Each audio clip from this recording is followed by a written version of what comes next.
Speaking of science, when I came in today, yesterday our totals here were just slightly lower, and we try to keep consistency with our forecasts until new data comes in to support changing this. Well, when I came in today, I went, oh, wait a minute, this is definitely an uptick in our snowfall totals. And so talking with Matt Standridge and Sean Ash, I said, okay, convince me. What are the reasons why? And I'm going to answer that in the same way that all of the other texts and things that I get all throughout the day. Rob, are we really going to get that much snow?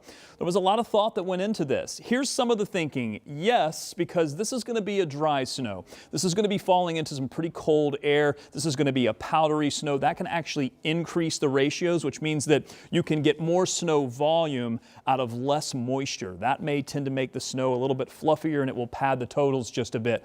Also thinking about that, yes, because this is going to go on for hours and hours and hours. It may start tomorrow afternoon and won't wrap up until Sunday night, maybe even into Monday morning. So it's a prolonged event, and with snow, even if it falls lightly over that much time, it can lead to some higher totals. And yes, but keep in mind that it's also going to be drifting and blowing around a lot. So if you're going to be measuring snowfall, doing snowfall measurements, make sure you take several and try to get away from any buildings and trees. Try to get an average because there may be a lot of drifts and some of the snow may blow away. It may be higher in some locations, lower in others because of all the drifting and blowing. And that drifting and blowing will be a concern. By the way, look at some of the computer models that are out there. They pretty much are spot on with where we are with our forecast. The one thing I will say is notice they are a bit higher to the north.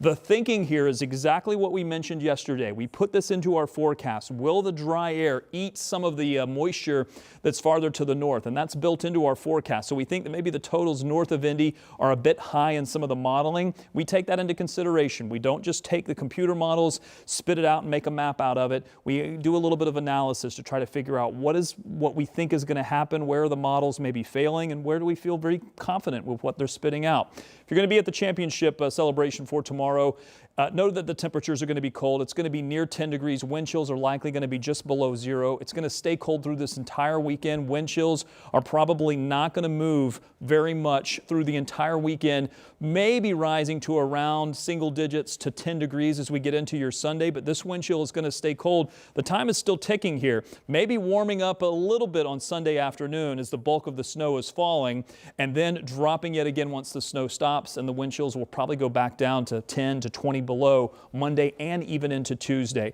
So this is going to be a prolonged cold event. The snow should wrap up from Saturday night into Sunday. Sunday night is when we really expect the snow to be done as far as the accumulation. The most accumulation is going to be on Sunday. If you get to late Sunday or Saturday afternoon and you go, where's the snow you promised us?